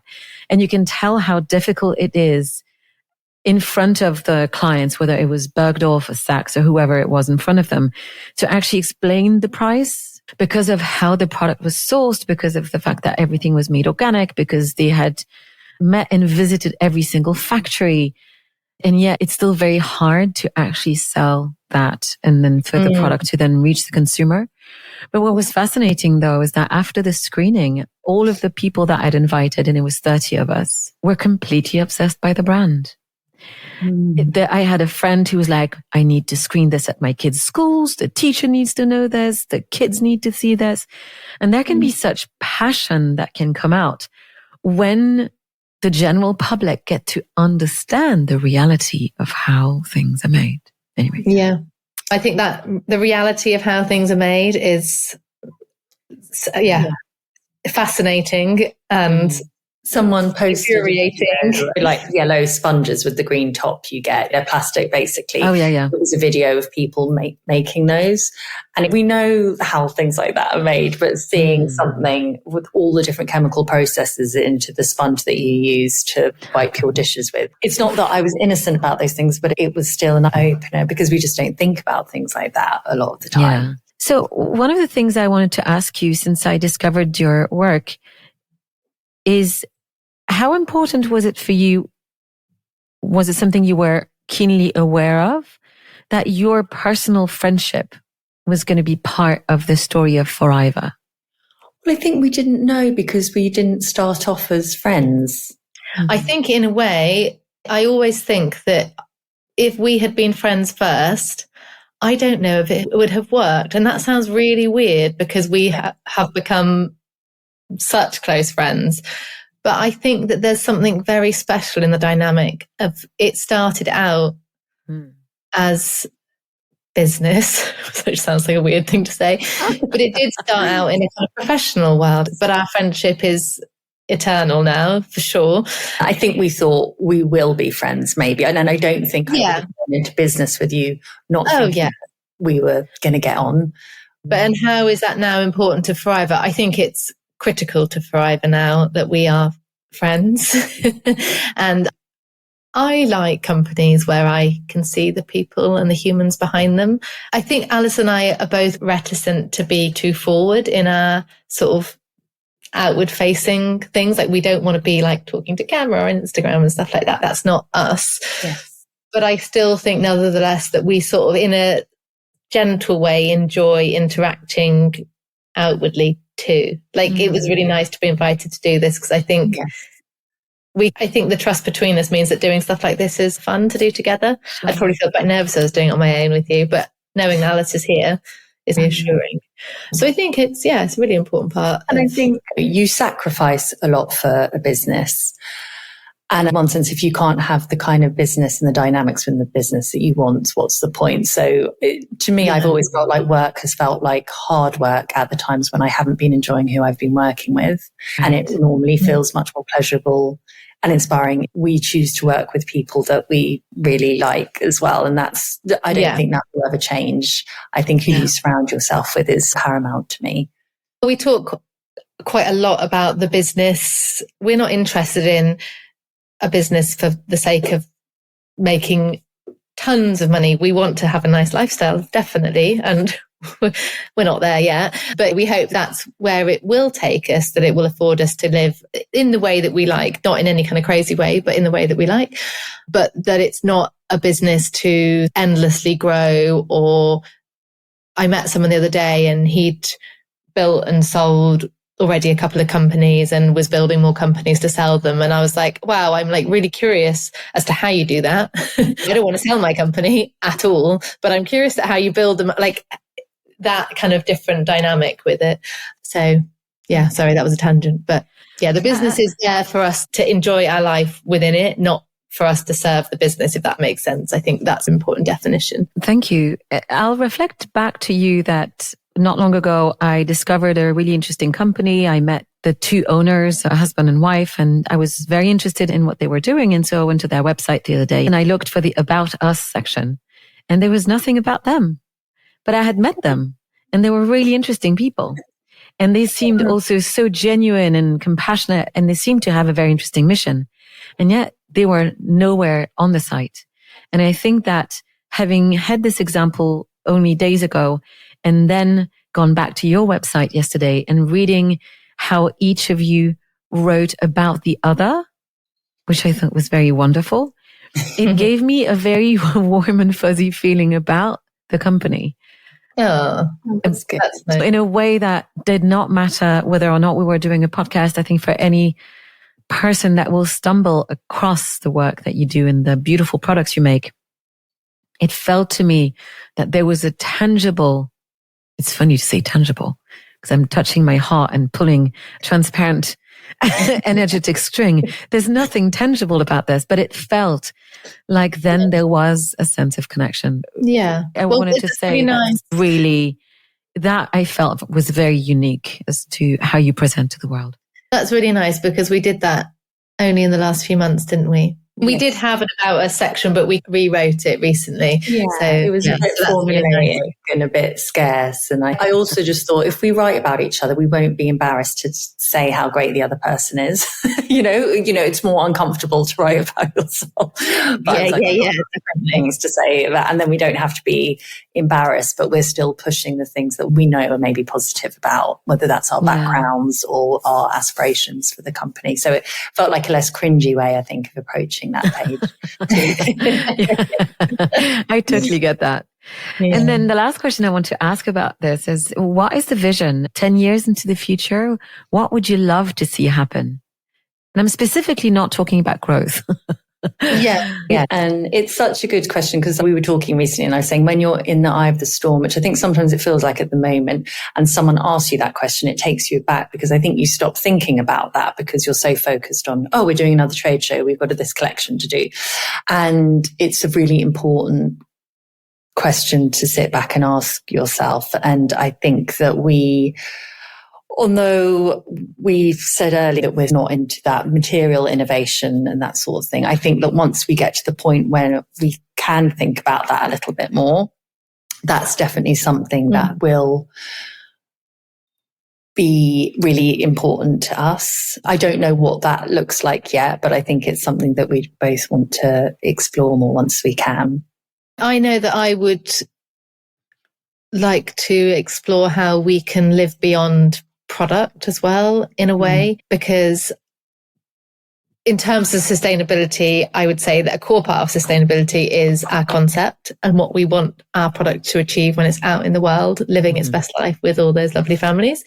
But that actually it's a complete irony to be wanting to save the planet and push products at the same time. So how do you try to pull our concept? I'm not saying I want to stop making the things we do, because I want to make them, but I think that growth, it would be lovely if we can find ways to pull our concept out so it lives in another way. And I don't know what that is yet because we haven't got there, but I know that we have started in the last few years doing these children's workshops, and we pull the concept out with the children in real life. And that's not the answer, but it's like maybe a stepping stone to finding something and a way that the concept can live on in other ways, because it feels very fulfilling to do that as well. And I think, if we were going to do kids' workshops, we'd be teachers. But so it's not that on its own, but it's something that I think can be a building block towards. We even thought, buying a piece of land at some point and having somewhere where kids that don't get to explore nature as much, so the children could come, things like that. Yeah, I would love like a Forivor camp where kids can come and just spend like a week with us, and we'll live Forivor in real time. I have so much fun doing activities like that with my kids. Like we build boats and sail them down little streams that pop up after the storm, and I love doing all that stuff. It's like super fun and memorable. And somewhere in Forivor, I think that is such an important part of who we are, is this memory. I think we all have this kind of very burnt in our brain memory of our childhood bedroom, and that carries through with us, or certainly does me, or even our bed maybe. And so something to do with memory making. Yeah. Interesting. That's beautiful. Thank you so much. My eyes kind of went like super wide at some point because I started having ideas for you. I was like, let them talk. No, do share. No, but it's just that, for example, before you said the camp, I was thinking, how about you collaborate with some hotels? We've actually been wanting to do that. Okay. I can see how there's many ways in which you can bring the brand to life and build on what you're doing without selling. But I was going to also say selfishly, because I now have a dog, and even though I've always had cats, my cats have never destroyed my bedding, but my dog has. Oh, yes. And so I was going to say care and repair should be in your future plans. Yes, I know. We work with a local seamstress who does all of our embroidery for our personalised blankets and stuff. So it's something that we could definitely quite easily add in, maybe. Yes. Alice, I'm so sorry to say that apparently your computer has decided that this was the end of the conversation for you. So I was like, okay, Anne, we see your timing and we have gone over time. So to close this portion of the conversation, one of the things that I'd like to ask you both is what's something that helps you anchor yourself either in your day or in your body? I like to talk about the podcast being at the crossroads between business and mindfulness, but we can also say it's about intentional living. Both of you give me a sense that you're very intentional about how you live. So what are the things that work for you and help you feel grounded and present in your life? For me, it's extremely straightforward, and that is just nature, walking. I think it's really as simple as that. That's the thing that I come back to daily for kind of inspiration to make my mind feel good. But it's also the thing that I go to when things are really hard, because that's always the thing that makes me feel better, is to be out just enjoying the natural world and the views. And it can be rainy or windy or sunny, or it doesn't matter. I don't care what the weather is. I just want to be out in it, experiencing it. And I guess that's kind of why I ended up doing something like Forivor, because that's just such a central part of who I am. Yes. And I think that I do it in different ways, but I do think that sort of actually people watching is something that I really enjoy. So for me, to rebalance, I think working really hard, it can be going somewhere quiet or somewhere busy, and just being able to sit somewhere like a cafe and kind of roam the streets and look in windows, look in people's houses. That probably ends up reflected back into my work and into Forivor as well. Like I love going to Wales and going on walks with Rebecca, and it can happen there. But I'd say that I can equally find that peace in a busy London market as well. It kind of works both ways for me. It's interesting because it feels like a direct reflection of our upbringings, almost like you go back to the childhood that you, the things that maybe were the centre of your world when you were a child. And for me, that is sort of being isolated, weirdly. Yes. As much as I love it. It's beautiful. Now let's go to my closing questions, which I must say I can't wait to hear your answers to. The first one is, what is a favorite word? And I say a favorite word, I mean one that you could live with for a while, perhaps tattoo on yourself. I have thought about this, and I think it's such a hard question, but a good question to ponder. And my sort of instinct just goes, well, you can't kind of mess with the classics like love and peace, because they're just, well, they are what they are, and will forever be some of the most important words that we have in our language because they represent so much. But if I had to tattoo something on myself so as to remain some kind of cool around me, I'd probably go with celestial, because I think it's such a beautiful word and is also really encompassing of so much. And my daughter's middle name is Celeste, so that's lovely. And it also connects to Forivor. I think Forivor is very much about the kind of celestial realm, let's say. I feel you, she says, wearing stars and, and a moon across her neck. Yeah. Rebecca, how about you, Alice? Well, I was just say, Rebecca, you didn't get the Forivor logo then. No, we have had our Forivor tattoo, which is very exciting. News question. Someone has a very relevant question.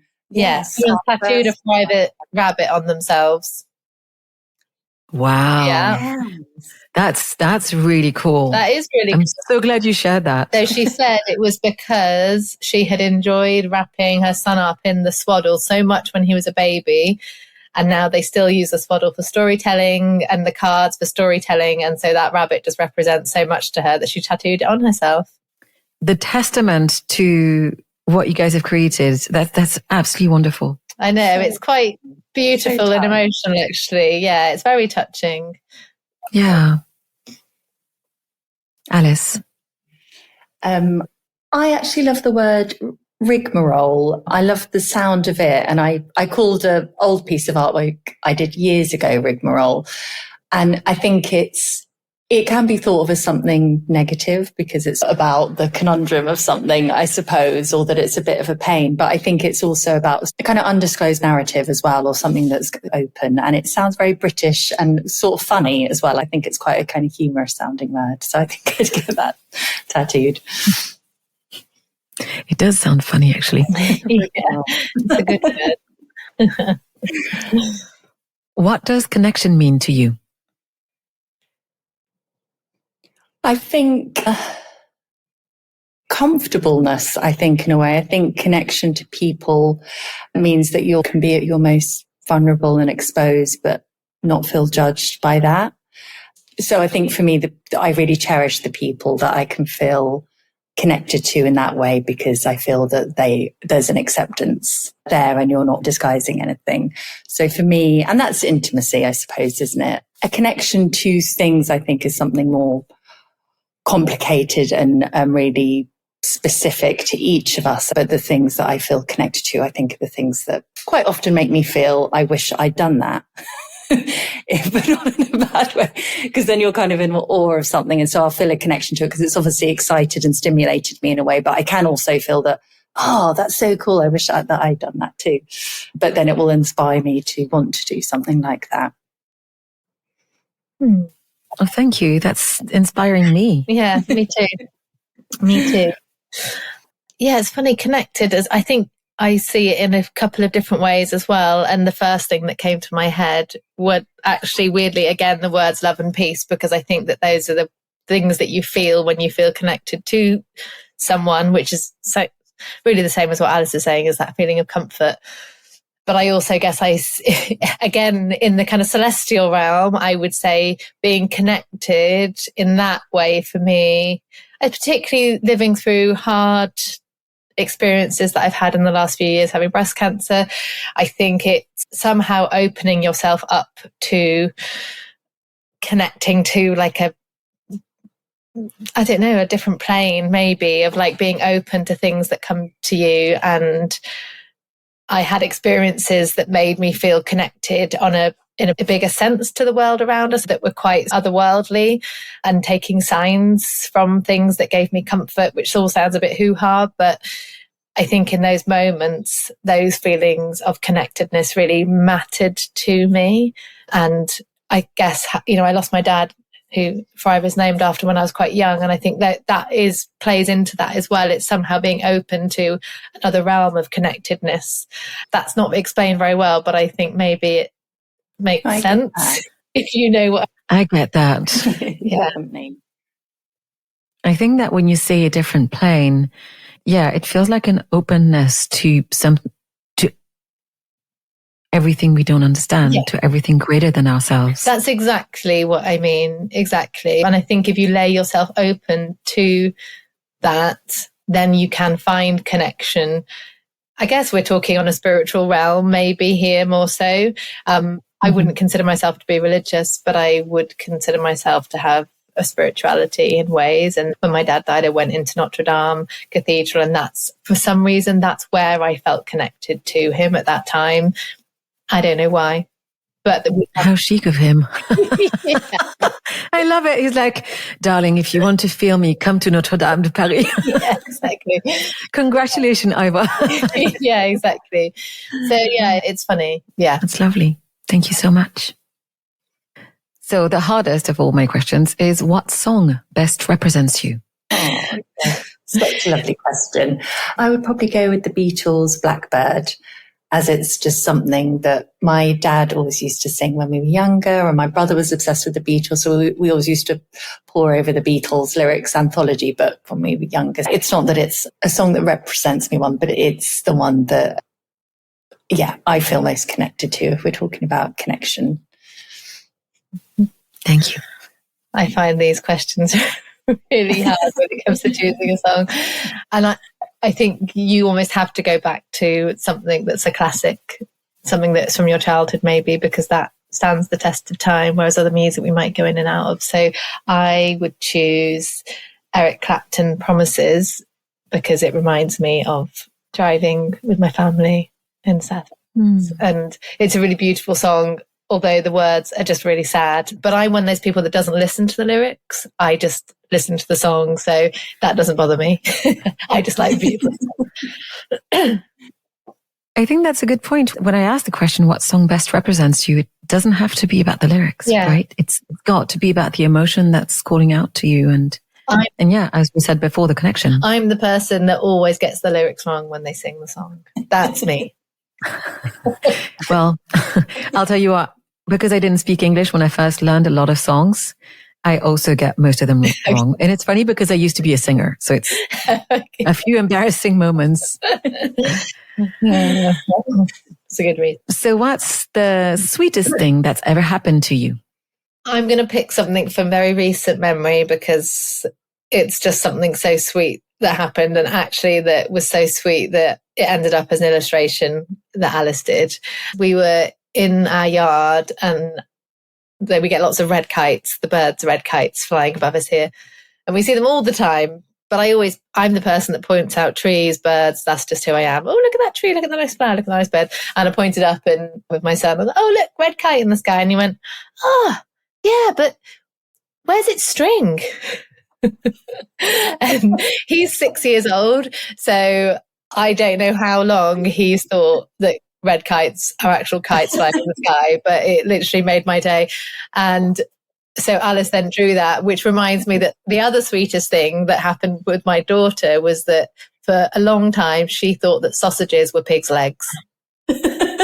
No, that's so cute. So sweet. And so, that is worthy of an illustration. I should actually do an illustration. Oh my God. I'm going to laugh about this. Oh, yeah, so good. It's the cutest thing. And I was going to say, actually, I think mine's sort of related to yours, to Rebecca's son, Taryn, as well, because Rebecca's been having horse riding classes and she recently said to me, oh my God, I just had such a good lesson. I jumped on my horse. And my immediate reaction was thinking that she'd launched herself in the air off of Me too. And she was like, that's so funny. What she meant was she'd like jumped, over something on the back of her horse. But she's like, that's so funny because that's exactly what Taryn said as well. And I thought, yeah, that's kind of sweet. I've got the same mind as a child. Apparently me too. Maybe it's just where I say things. I think perhaps we're just seeing this in your future. You'll be jumping on top of that. Maybe. What's a favorite book that you can share with us? Oh, I know, actually, my favorite book.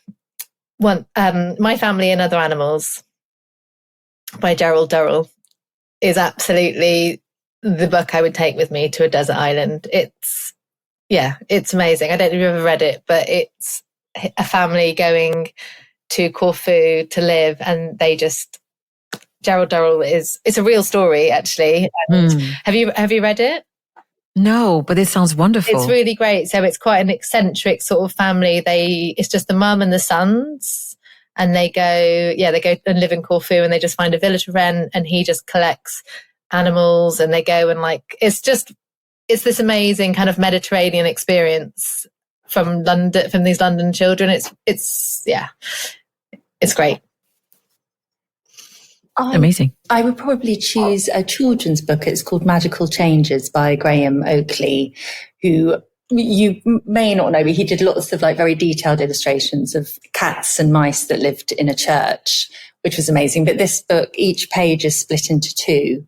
And so it's a bit like a game of consequences. Each time you can basically let the pages fall in any pattern and the bottom and the top will always match up. So, for example, it could be like spaghetti falling down, and the right thing to match it with is a plate, but it can match to any of the other images as well. So it's a sort of, it's this endless visual game. So whenever I'm feeling a little bit stuck, that's what I tend to look at as a sort of inspiration. I've not seen this book. Have you not? Oh, it's so good. How have I not seen this book?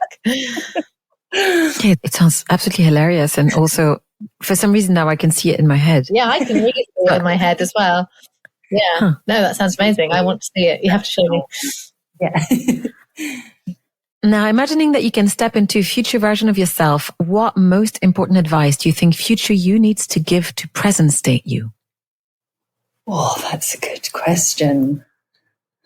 Do you want to go first? Yeah, I think I can answer that quite simply. Slow down.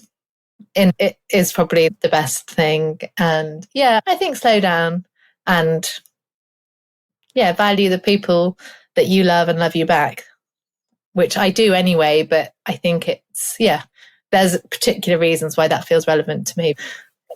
Yeah. I think I'd say just sort of belief, if you believe in what you're doing enough, sort of everything else falls into place, as well as just the understanding that everything is unfolding as it should, and having more trust in that. Sometimes I think particularly when, you've got a company, you can lose sight of that a little bit and get kind of lost in the minutiae of things, rather than just feeling a sense of peace, I think, around it, of what you've created, perhaps. So that's, a sense of peacefulness that comes from a belief in it. Thank you. And that takes me to my last question. What brings you happiness?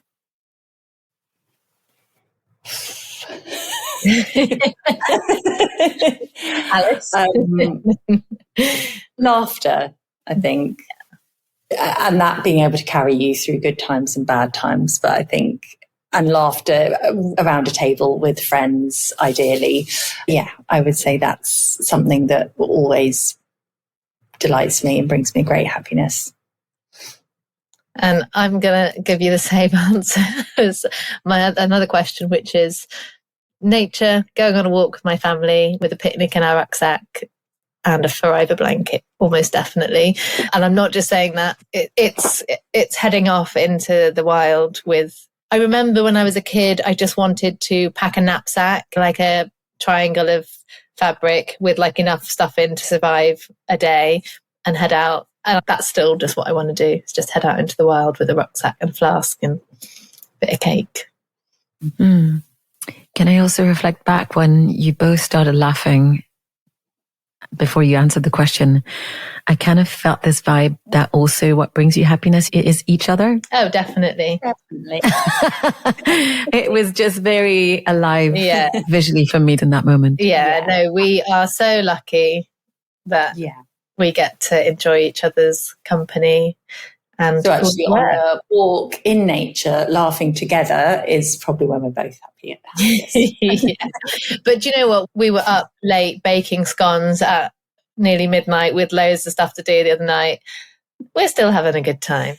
It's Thank you so much for answering these questions. It's been such a pleasure to get to know you, to find out more about you and your journey and the journey of Forivor. And I hope that we'll have the opportunity someday in the future to meet, perhaps face to face in London or somewhere else. Yeah, that would be so nice. Absolutely. Thank you so much for everything. I wish you absolutely all the best. Thank you. So lovely to meet you. Same. Take care, guys. Bye. Bye. So, friends and listeners, thanks again for joining me today. If you'd like to hear more, you can subscribe to the show on the platform of your choice. And if you'd like to connect with me, you can find me at Anne on Threads, on Instagram, Anne Mühlethaler on LinkedIn. If you don't know how to spell it, the link is in the notes. Or on Instagram at _outoftheclouds, where I also share daily musings about mindfulness. You can find all of the episodes of the podcast and much more on the website outoftheclouds.com. If you'd like to find out more from me, I invite you also to subscribe to the MetaView, my weekly newsletter where I explore coaching, brand development, conscious communication, and the future of work. That's the MetaView with 2 T's, themetaview.com. So that's it for this episode. Thank you so much for listening to Out of the Clouds. I hope that you will join me again next time. Until then, be well, be safe, and take care.